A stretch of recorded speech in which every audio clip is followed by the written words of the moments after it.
How to fix Brave browser download failed.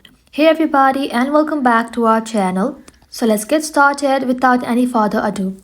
So for that, simply go ahead and open up Settings application in your mobile device. Once you are inside Settings, scroll below and then tap on General. From here, tap on iPhone Storage.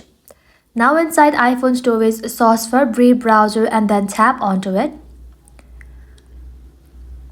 Now once you are in this section, tap on Upload app and then tap on Upload app again.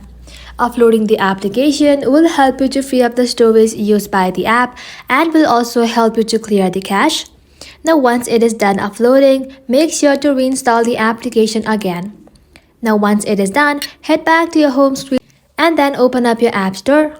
Once you are in the App Store, in the search bar, search for Brave. And once you search for it, in the blue button, if it says update instead of open, simply tap on update and let your application update to its latest version.